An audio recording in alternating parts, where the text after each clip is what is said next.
ಎಲ್ರಿಗೂ ನಮಸ್ಕಾರ. ನೀವು ನೋಡ್ತಾ ಇದ್ದೀರಾ ಟಿವಿ ವಿಕ್ರಮ. ನಾನು ಮುಮ್ತಾಜ್ ಅಬ್ದುಲ್ ನೆಲ್ಲೆಡ್ಕ. ನೀವೇನು ಟಿವಿ ವಿಕ್ರಮವನ್ನು ಸಬ್ಸ್ಕ್ರೈಬ್ ಮಾಡ್ತಾ ಇದ್ದಲ್ಲಿ ದಯವಿಟ್ಟು ಈ ಕೂಡಲೇ ಟಿವಿ ವಿಕ್ರಮವನ್ನು ಸಬ್ಸ್ಕ್ರೈಬ್ ಮಾಡಿ. ಹಾಗೆ ನಮ್ಮೆಲ್ಲ ವಿಡಿಯೋಸ್ಗಳನ್ನು ಲೈಕ್ ಮಾಡಿ, ಕಮೆಂಟ್ ಮಾಡಿ, ಹಾಗೆ ಶೇರ್ ಮಾಡಿ. ಕರ್ತ ಕಾರಯಿತ ಚೈವ ಪ್ರೇರಕಶ್ಚಾನುಮೋದಕಃ ಸುಕೃತೆ ದುಷ್ಕೃತೆ ಚಾಪಿ ಚತ್ವಾರಃ ಸಮಭಾಗಿನಃ. ಈ ಶ್ಲೋಕದಲ್ಲಿ ಕರ್ತ ಕಾರಯಿತ ಚೈವ ಪ್ರೇರಕಶ್ಚಾನುಮೋದಕಃ. ಕರ್ತ ಅಂದ್ರೆ ಕೆಲಸವನ್ನ ಮಾಡುವಂಥವನು, ಕಾರಯಿತ ಕೆಲಸವನ್ನ ಮಾಡಿಸುವಂಥವನು, ಚೈವ ಅಂದ್ರೆ ಹಾಗೆಯೇ, ಪ್ರೇರಕಶ್ಚಾನುಮೋದಕಃ ಪ್ರೇರಕಶ್ಚ ಪ್ಲಸ್ ಅನುಮೋದಕಃ. ಪ್ರೇರಕಶ್ಚ ಅಂದ್ರೆ ಪ್ರೇರಣೆ, ಅನುಮೋದಕ ಅಂದ್ರೆ ಅನುಮೋದನೆ ಅಥವಾ ಒಪ್ಪಿಗೆಯನ್ನು ಕೊಡುವವನು. ಹಾಗಾಗಿ ಕರ್ತ ಕಾರಯಿತ ಚೈವ ಪ್ರೇರಕಶ್ಚಾನುಮೋದಕ ಅಂತ ಹೇಳಿದ್ರೆ ಕೆಲಸವನ್ನ ಮಾಡುವವನು, ಕೆಲಸವನ್ನ ಮಾಡಿಸುವವನು, ಇನ್ನು ಕೆಲಸ ಮಾಡೋದಕ್ಕೆ ಪ್ರೇರಣೆಯನ್ನು ಕೊಟ್ಟವನು, ಅದೇ ರೀತಿ ಕೆಲಸ ಮಾಡೋದಕ್ಕೆ ಒಪ್ಪಿಗೆಯನ್ನು ಕೊಟ್ಟವನು. ಇನ್ನು ಸುಕೃತೆ ದುಷ್ಕೃತೆ ಚಾಪಿ ಚತ್ವಾರಃ ಸಮಭಾಗಿನಃ.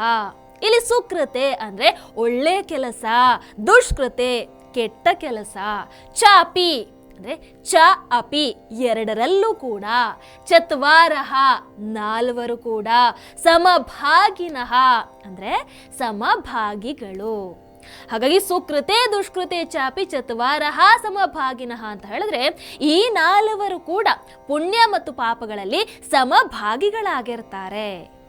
ಈಗ ನಾವು ಪೂರ್ತಿ ಶ್ಲೋಕವನ್ನ ನೋಡ್ತಾ ಹೋದ್ರೆ ಕರ್ತ ಕಾರಯಿತ ಚೈವ ಪ್ರೇರಕಶ್ಚಾನುಮೋದಕಃ ಸುಕೃತೆ ದುಷ್ಕೃತೆ ಚಾಪಿ ಚತ್ವಾರಃ ಸಮಭಾಗಿನಃ.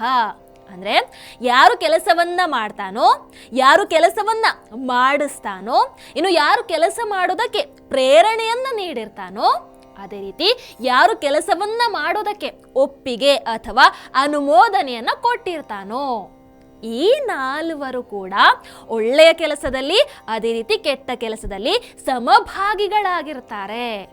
ಅಂದ್ರೆ ಒಂದು ಕೆಲಸ ಆದಾಗ ಆ ಕೆಲಸದ ಫಲ ಅದು ಪಾಪ ಆಗಿರಬಹುದು, ಪುಣ್ಯ ಆಗಿರಬಹುದು, ಈ ನಾಲ್ವರು ಕೂಡ ಅದರಲ್ಲಿ ಸಮಭಾಗಿಗಳಾಗಿರ್ತಾರೆ. ಇದು ಈ ಶ್ಲೋಕದ ಅರ್ಥ. ನಿಮ್ಮ ಅನಿಸಿಕೆಯನ್ನು ದಯವಿಟ್ಟು ಕಾಮೆಂಟ್ ಮೂಲಕ ತಿಳಿಸಿ. ಹಾಗೆ ವಿಡಿಯೋ ನಿಮಗೆ ಇಷ್ಟದಲ್ಲಿ ಲೈಕ್ ಮಾಡಿ, ಶೇರ್ ಮಾಡಿ. ನಮಸ್ಕಾರ. ಟಿವಿ ವಿಕ್ರಮ, ದೇಶ ನಿಮ್ಮ ಕೈಯಲ್ಲಿ. ಈ ಕಾರ್ಯಕ್ರಮ ನಿಮಗೆ ಇಷ್ಟ ಆಗಿದ್ದಲ್ಲಿ ಲೈಕ್, ಶೇರ್ ಹಾಗೂ ಕಮೆಂಟ್ ಮಾಡಿ. ಟಿವಿ ವಿಕ್ರಮದ ಕಾರ್ಯಕ್ರಮಗಳನ್ನು ನಿರಂತರವಾಗಿ ವೀಕ್ಷಿಸಲು ಸಬ್ಸ್ಕ್ರೈಬ್ ಮಾಡಿ, ಬೆಲ್ ಐಕನ್ ಒತ್ತಿ.